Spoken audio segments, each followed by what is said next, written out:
I don't know, bro, like nothing was moving me, you know? And then I stopped drinking. I've stopped smoking patches. Hey, the patch. All of it. I get you. I'm like, I need to tap into the source for real. So it's been 2 years. I haven't been drinking or anything. And I just went deep into meditation. And I was like, divine, what is this next thing? Because obviously, like, God is the one who provides all this inspiration. And you're live on Dead Radio. Welcome to another very special episode of Dead Radio with your boy Ini. And once again, we have a very, very special guest in the building. We're gonna let our guest introduce herself, and then we're gonna get into her life story. And you know how we do, extract those jewels for you guys to use in your everyday lives. So without further ado. Oi, wagwan. It's your girl Doowap, Spura Maluda, Don Do Easy, the Bacardi Babe. You're tuned into Dead Radio. Let's plug in. Let's fucking go. I love that. You probably have the best guest intro on Dead Radio. Standard. How are you feeling right now? Yo, I feel blessed. I feel calm. I feel at peace.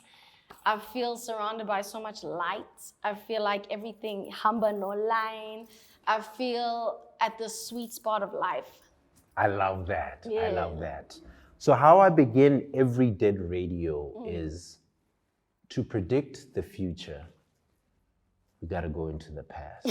Standard, and to know who Doowap is today, you gotta start the book at page 1. Yo, it's a movie. It's a movie. Yeah. I love that. Tell me about Doowap as a young girl. Where did you grow up? Like, what type of young girl were you? Were you playing outside? So I was born in Eswatini, Okay. but I grew up in Jozi. Dope.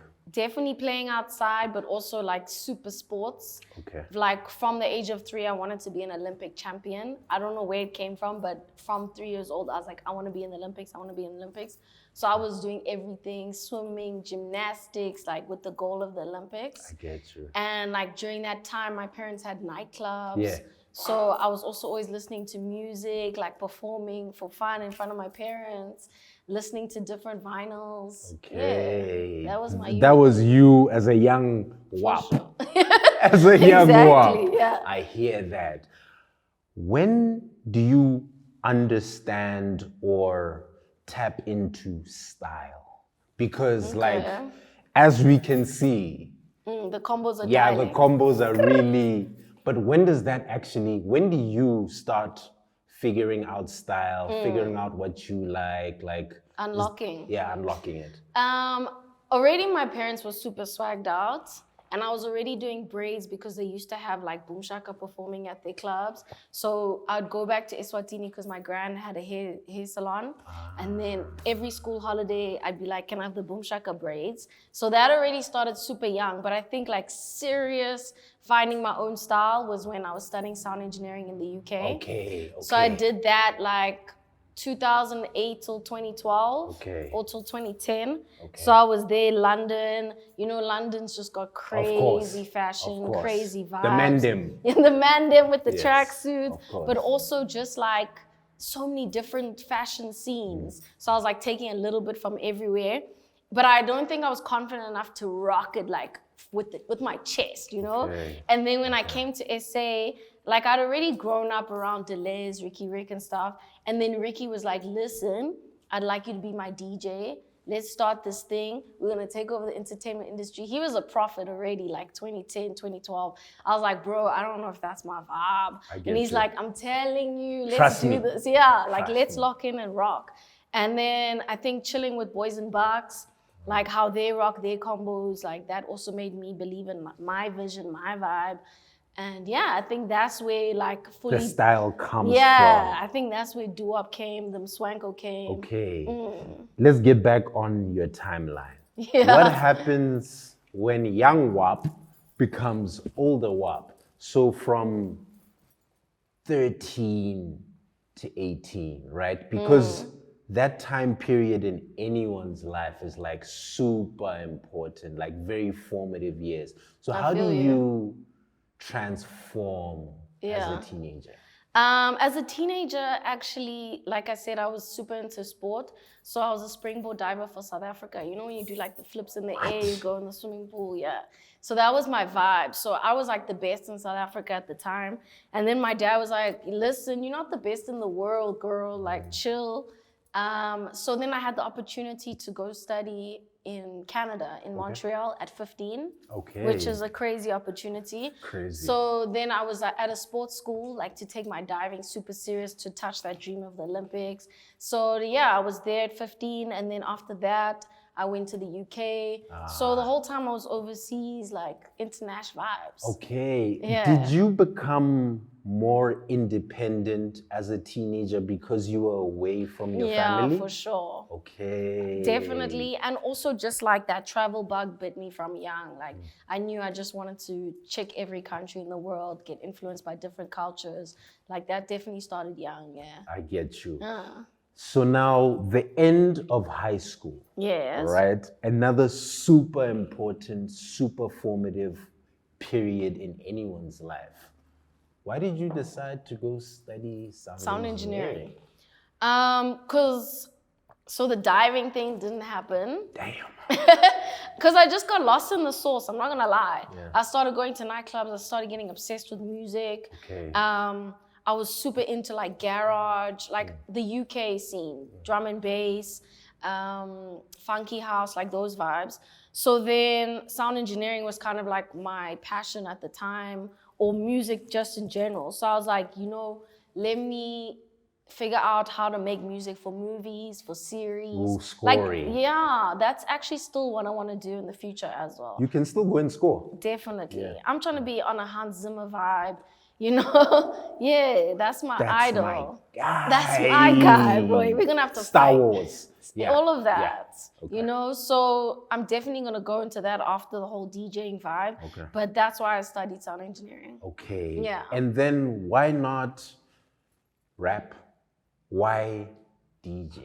Why not rap? Yeah. Because I mean, I just don't feel like I'm that girl. Like, also, I think, like I said, the DJing kind of took over because I'm more like about manipulating sounds, and Ricky wanted me to be his DJ. So that's kind of how it went. And then also, like, my first gig ever was at Roxy's in Melville, just DJing for fun because, like, I just wanted coins on the side. And then my first gig, YFM called me the next day. They're like, girl, your vibe is crazy. Like, the music you mix is crazy. Do you want a show? And this is like 2012. So the DJing kind of took over my life before I even imagined it. DJing picked you, you didn't pick DJ. Basically, That's bro. crazy. Yeah, for sure. So if they didn't call you, would you have? I still would have been DJing because I had you. to DJ for BoyzBucks. Oh, I get you. Okay, Malum Kukat, Ricky. I get so you. I think Numaini, it was gonna find me, you know? I get you. Yeah. I get you. You spoke about Ricky and BoyzBucks, right? Because I remember that era. And I remember Iconic. seeing you with them. Yeah. And I was like, is that Girls and Bucks? Like, because you were feel you. basically Girls and Bucks. I In feel like I was BoyzBucks. just the queen of BoyzBucks. I get you. I know? get you. Talk to me about what you learned from being around architects of culture. I like that. I like that Because you those phrased guys it like that. are architects of culture. They built. And I think I was myself also part of being an architect of the culture as well. Yeah. And I think like we were all pioneers. And I think it was a godly thing that we got drawn to each other. And that's why we were collective. And I also feel like we were super inspired by African spirituality as well. And we like tapped into our souls deeply. And that was a big thing. Like people see the outside, like the mbahlas, the lights, the glam, the what. But like internally, we were also igniting each other's fire, like on a spiritual level, which was, I think, why we were such a powerful movement. I get that. Yeah. Yeah, because it comes from internal before it's external. Exactly. Right? People always get it in reverse. They think Yeah. it's external to internal. Damn. Like, You said, let me sit yeah, back, because bro. like that era, the thing is like, because you guys were living it, like it's very hard to remove yourself when you're the character in the story. I feel you. Like, but when looking back now, what can you tell kids about how to build culture, how to carve their way and be uniquely themselves? Because you guys are uniquely yourselves. Even like years later, each of you are like killing it in your own respective ways. But from that time, what are the nuggets that you picked up and are like, oh, these are the things that build the foundation of culture? I think it's like being unapologetically different, and like sometimes it's a lonely place being a pioneer because sometimes people don't get it, so you have to like just keep digging and forcing and moving and pushing. But at the end of the day, like when people carve what you've carved, it's like, wow, this is something new, this is something I can relate to, this is something that's inspiring. So for me, it's just like, it's okay to be different. It's actually the best to be different. Don't let anyone tell you other way. I get you. All good. I get you. And like, go for it, bro. Like at the end of the day, the hardest part is starting. The hardest part is like creating. But as long as you're doing something every day towards your craft, you're gonna flourish. Like for me, I've been doing it for over a decade, and I feel like things are only really aligning now. Which is wild. It's like, and I've evolved into so many different people, and not people, but so many different vibes. Yeah. And it's just like, I just kept going into what I believe. And I think like only now people are catching up, or like brands are catching up, vibes are catching up. But it's like, yeah, you just have to keep going because it's gonna happen. For some people it happens in a week. Others like me, it happens 10 in years 12 later. years or Yeah. 10 years Yeah. later. Yeah. But it'll happen. I get that. I get that. You spoke about being a pioneer, right? And I'm always super interested in the price people have to pay, right? Like we all have to pay different prices in life for who we are, for what we do, for where we're going. Yeah. Right? And as a pioneer, I've seen it's a constant conversation in culture in terms of this person pioneered this style, way of thinking, and people that come after them are the ones that get the praise. I feel you on that one. So as a pioneer, should you care about getting your flowers in real time? I feel like that's a great question, bro, because in the beginning, when I was still a bit immature, shall I say, it used to like frustrate me to see like I create a wave and someone rides that wave to the top, you know, and I created a lot of waves. Yeah. But now, as the a hair bit, already. Shout out to and you. we won't mention. No, we don't even need to. At the end of the day, like I don't think Beyonce cries when someone is like dressing like her in the cowboy vibe, or like Rihanna doesn't trip if someone else is inspired by her hair. And I kind of learned that actually it's a beautiful place to be, to inspire people. And I think like people used to be like, oh, it's the best flattery, whatever. What is it? Imitation is the best form of flattery. Yes. And like it used to frustrate me so much. But now I'm like, actually, I'm so blessed. Like I have the gift to keep reinventing myself. I have the gift to keep inspiring. I have the gift to come up with incredible ideas.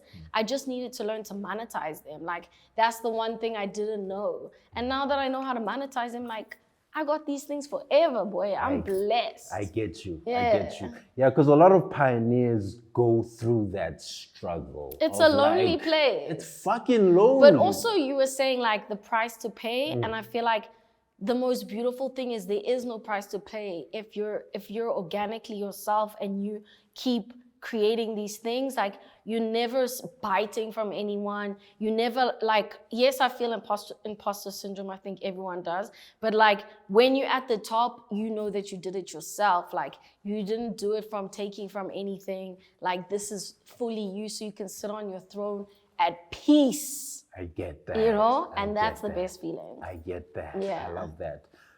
Let's get back on your timeline, right? So now YFM has called you. You're like, shit, I'm definitely gonna go and do this. Yeah. You start working at YFM. How do you start building your own personal brand, right? Because you've always stood out. You've always had a brand. But a lot of people don't know how you actually build a brand. So like, how did you do it?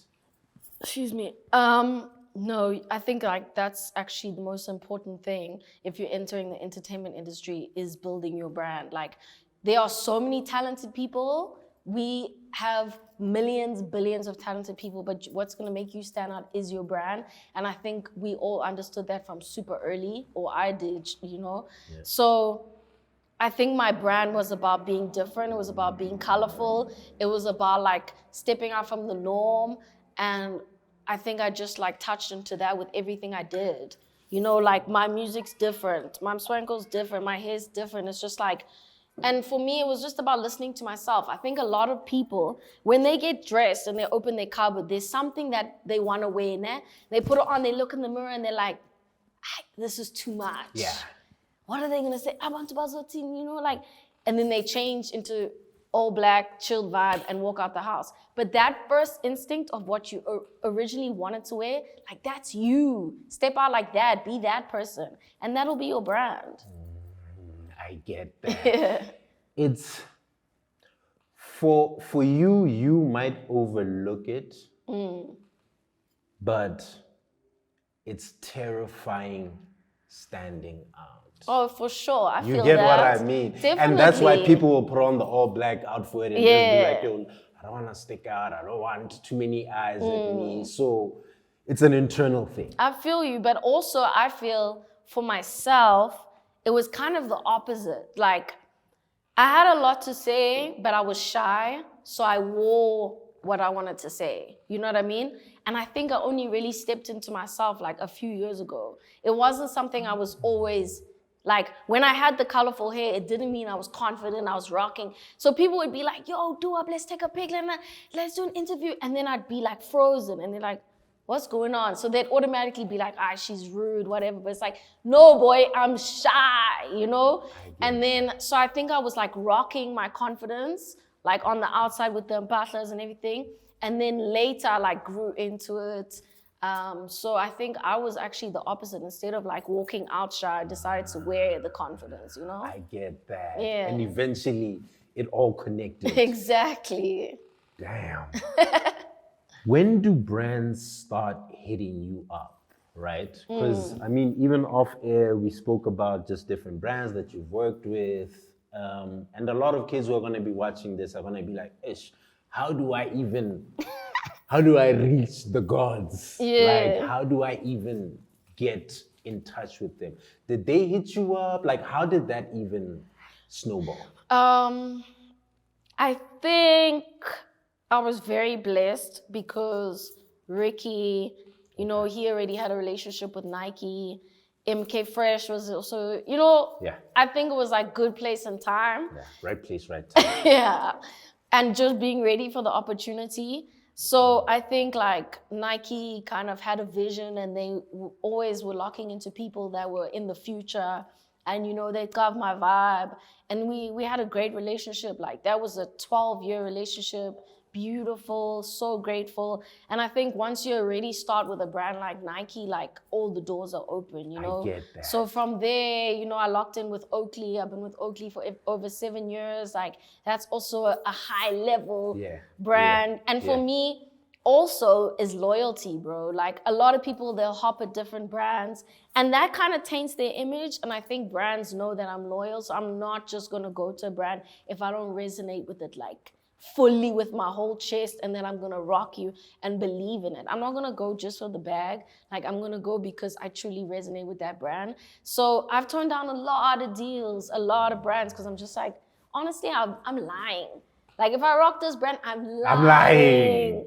Or if I drink this drink, I'm lying, you know? So it had to be brands that like I fully resonate with. So I think that's also a thing is like brand loyalty and only rocking brands that you truly believe in. And then that's when other brands will appreciate that because there's not a lot of people that move like that. I get that. I love that.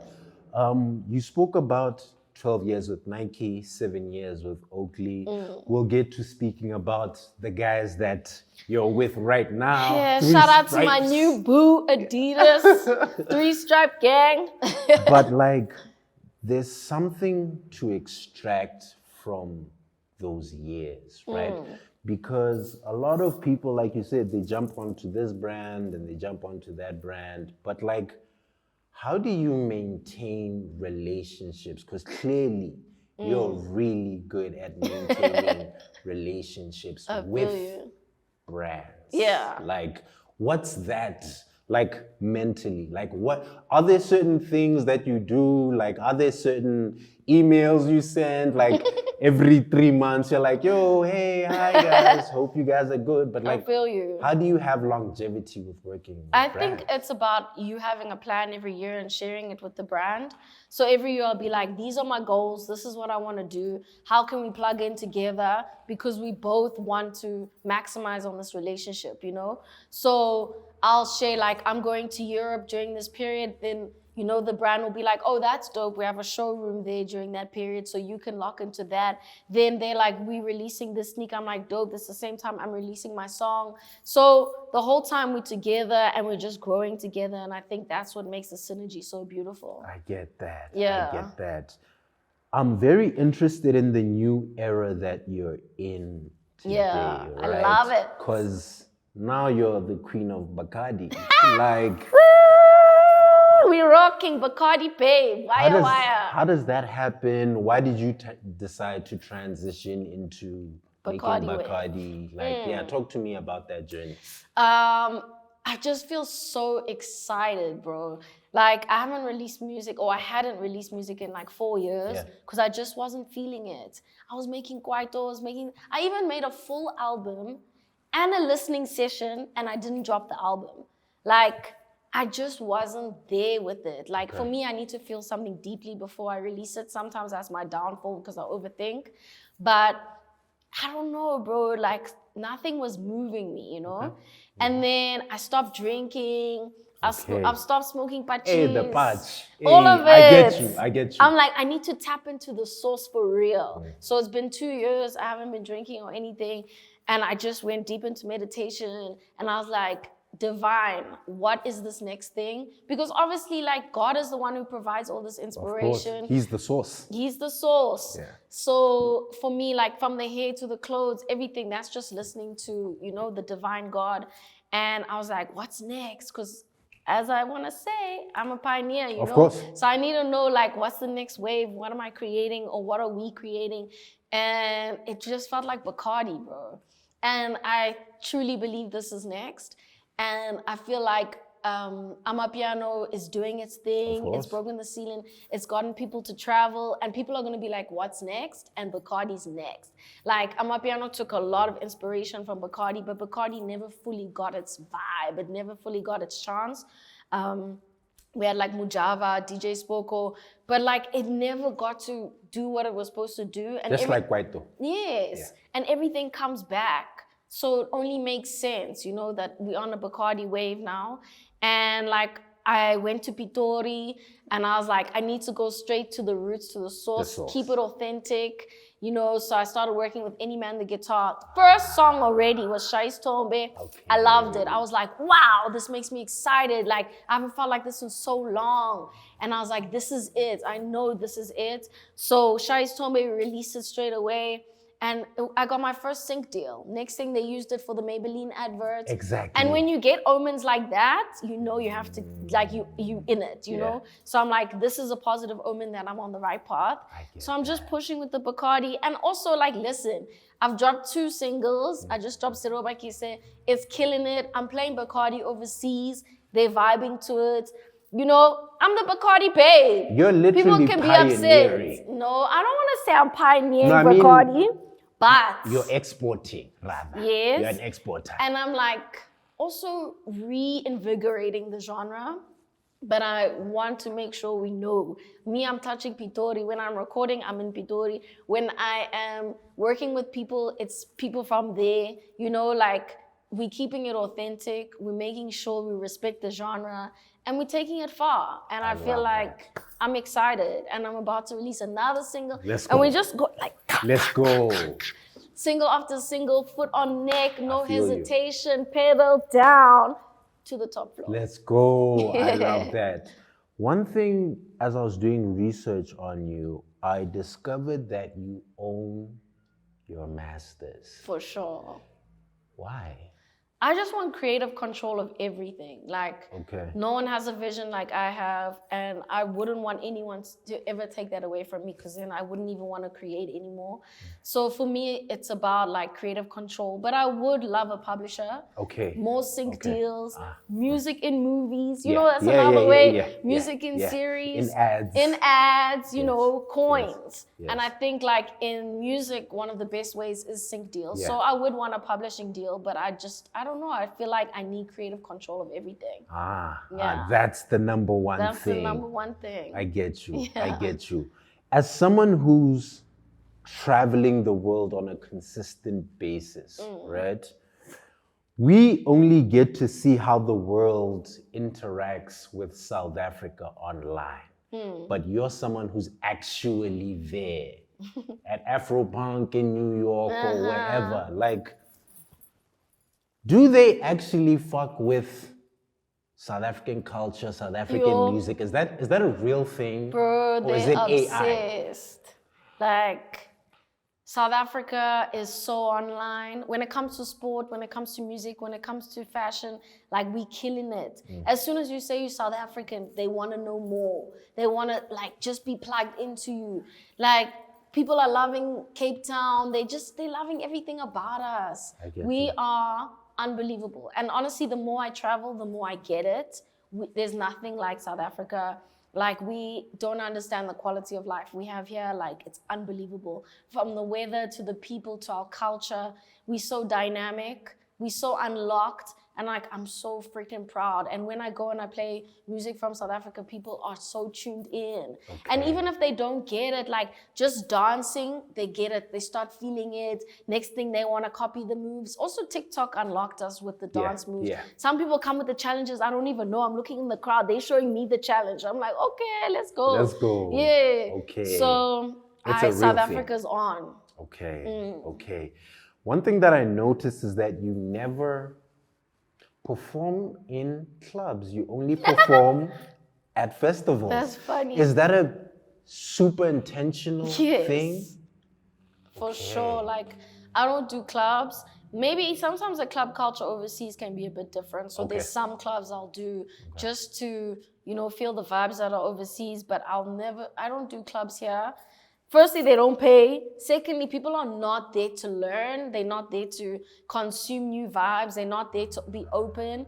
They're there for they don't even know why they're there. Yeah. That's the thing that freaks me out about clubs. Like, people are there and they just like looking for something, but they don't know what they're looking for. And if you try and teach them, they're like, no, I want to just hear like commercial vibes. You know, they're not there for a positive vibe like festivals. Festivals, people are open. People are there to have a good time. They're there to connect with people. For me, music is about connection. It's about sharing light. And I feel like sometimes in the club, it's very dark. The energies are off. People they like trying to suck from you. And for me, like, I just want to step into the light. I want people to share the light. I want to take you on a journey when you listen to me. And I think that's when I can do it in festivals. I can do it on world stages, but in a club, it doesn't seem to spot. No. I get you. I get you. Yeah. I get you. Yeah, because that's something super intentional that I saw. I was like, yeah, I've never seen Doowap on a club like I'm not flyer. a club girl. Unless someone begs me To go. and it's like, because it's their birthday and it's the only place they're doing their birthday and I have to. But honestly, no. I do respect people that do it because they sometimes do it to test new music. I remember Durban Gogo saying that to me, that she does it to test new music. But for me, It doesn't make sense. no. Yeah, I get Not that. right now, no. Yeah, and you're about new vibes, and like you said, the club is like everyone's close-minded. Yeah. I get that. I want to talk about the 3 stripes. Like after 12 years being with Nike, Yeah. how did it feel transitioning to go to another brand? Like, weren't you anxious or like, how was the feeling? I think I was definitely ready for change. And I ended it on a beautiful note with the Swoosh family. Like, they've always been so good to me, supported me from the beginning, you know. So we had a beautiful conversation. They were like, we wish you all the best. You know, it's important not to burn bridges because this game is small. And life is long. And life is long. Yes. And you're going to meet those people again. And people talk about you in the boardroom. So, you know, it's important to keep good relationships. And I learned so much with them. I'm so grateful for the airtime that they gave me.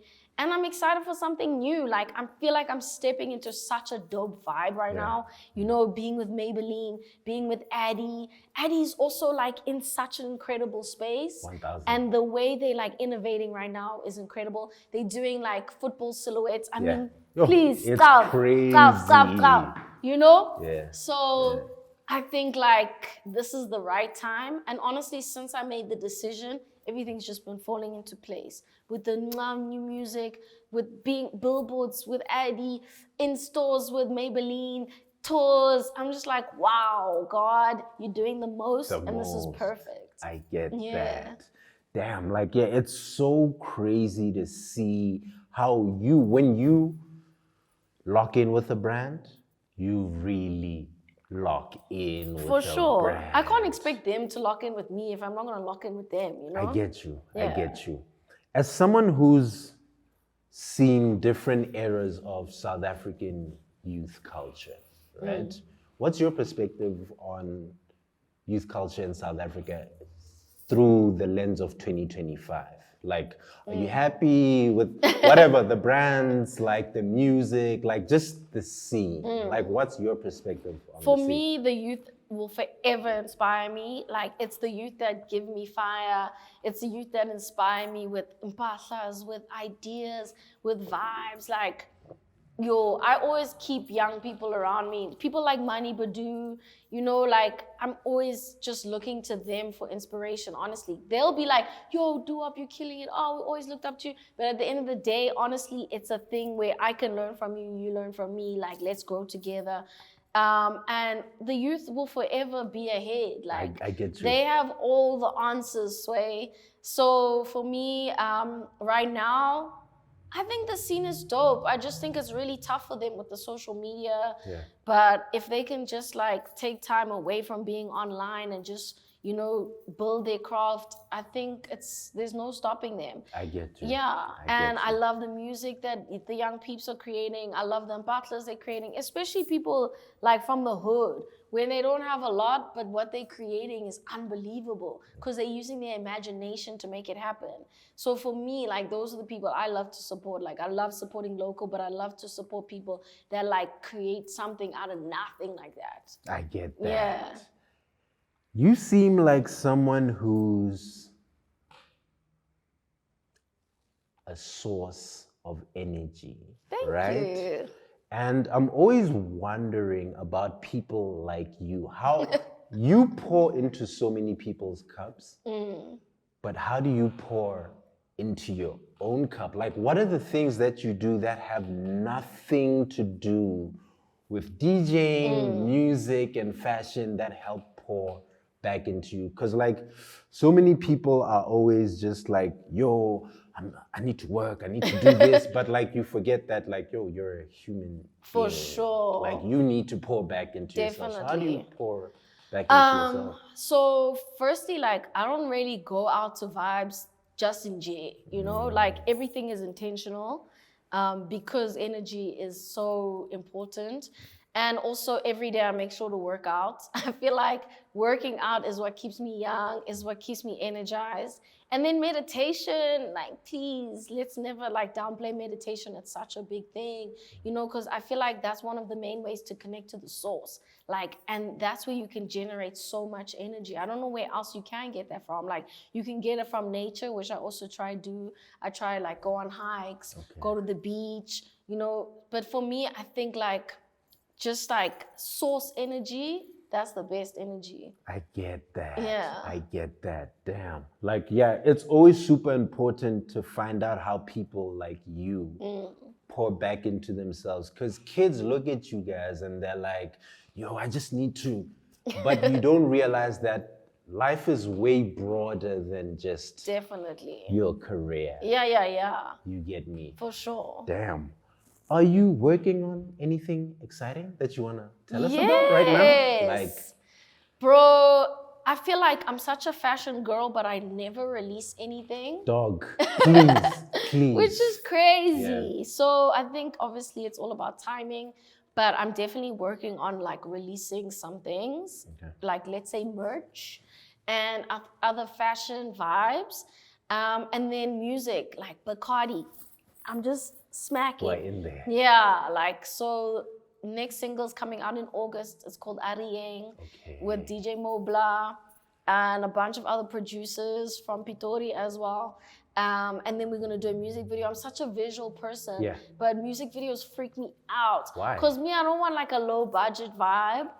It needs to be, and sometimes that costs a lot, but I need to learn to create without having to spend so much, which I find actually really tough because my vision is always like, and then we need animation, and then we need to fly, and then we need, and it's like, girl, chill. So visually, I'm trying to work more on visuals because I'm such a visual person. I want to release more and figure out how to do that like without breaking the bank. But I also need it to be timeless because whatever you put out is there forever and ever. And like, I want to inspire people, so I can't just now get a videographer, we just shooting J, we dropping J just for it to be a visualizer. Like, we need it to be serious. We need it to be unlocking people's emotions, unlocking like people's third eye, So yeah, we're doing more visuals, we're doing music videos to the Bacardi tracks and more traveling. But also, I'm on this Pansula way. I don't know if you've found. I but can we're on even a come with the Pansula fit. label. And I'm performing with Pansulas. And I feel like I don't understand why people don't tap more into that culture. It's so beautiful. And I feel like it needs to be overseas. It needs time to flourish. Because like the Pansula culture is unbelievable and it's inspiring me so much and it's brought so much happiness to my life. Shout out Squad Supreme, like you guys are the best. We rehearse like 3 to 4 times a week in Alex. Crazy. And like I always come home so happy, like they fill my cup, honestly. And it's just so much fun and they just remind me like how exciting life is, And we go for chisanyamas and we there playing with the crates and we jumping on Bacardi, we jumping on Boom. So yeah, Pansula way, like I really want to take that to the top. Yeah. I love that.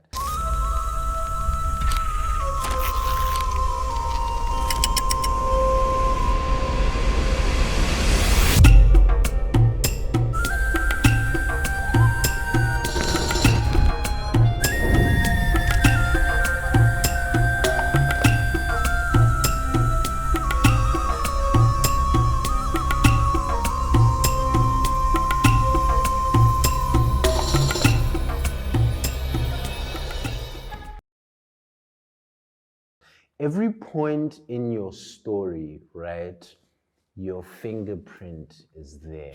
I'm super obsessed with fingerprints, right? Because there are 8 billion people on the planet and everyone has a unique fingerprint, right? But we're living in a time where global culture is one culture. Everyone's obsessed with the same things. We're all listening to the same music, but every time we see someone like you, we're like, oh yeah, you can actually be an individual. Yes. How do you remain an individual in a time when there's like, everyone is one thing. We're all dressed in black. We're all listening to that one piano song. We're all going to one club. Like, how do you remain your fingerprint? I will say that I do get dragged into the matrix a lot. Of course, we all do. Like sometimes I wake up and I'm speaking lingo that is just not me. Keep it closer. You're all this, and I'm like, when did I even get this? And I'm just talking different. I'm like, how was I talking a week ago?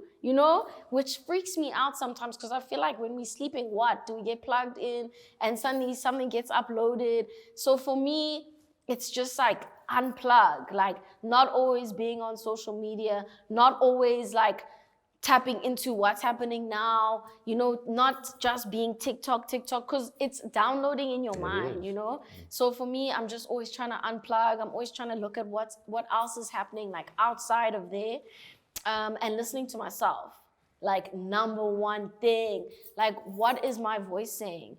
And my voice, like, I think everyone's voice is super positive, but sometimes through, you know, hearing other people talk or other negative influences in their life that downplay like their greatness, they start hearing their voices in their head, and it kind of starts to silence their own voice. And for me, I'm always trying to hear myself, like, what are you saying? Like, because yourself is godly, you know? So what's that God message within that's consistently trying to talk to me? I just make sure I quiet everything and I listen to that.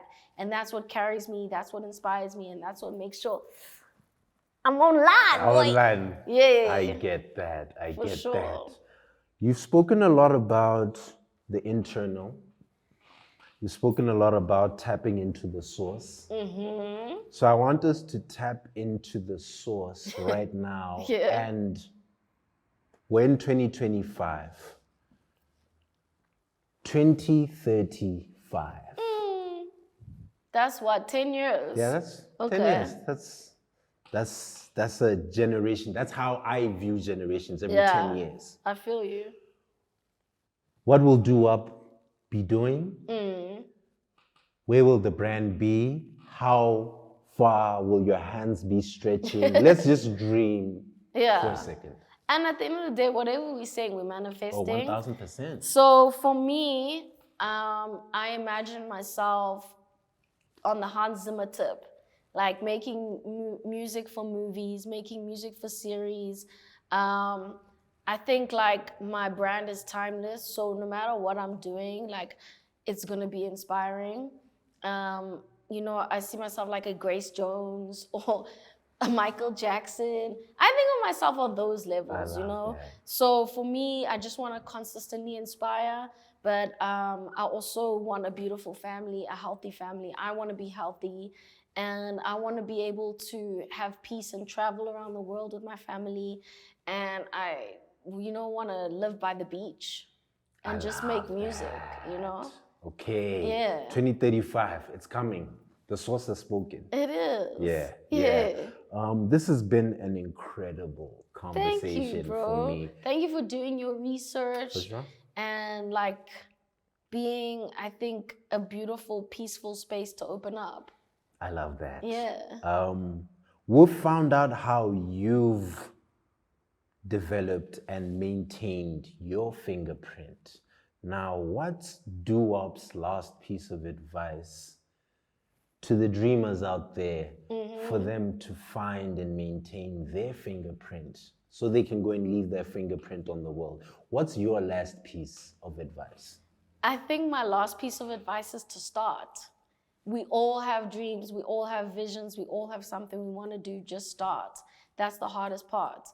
As soon as you start, everything else is going to unfold, and you're going to know that it's right because the positive omens around you, like just look at the messages. You're consistently getting messages.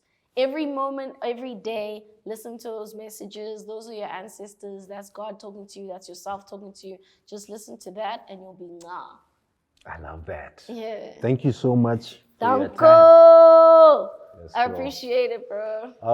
Please don't forget to like, comment, subscribe, and we'll be back with another episode of Dead Radio from your boy Ini.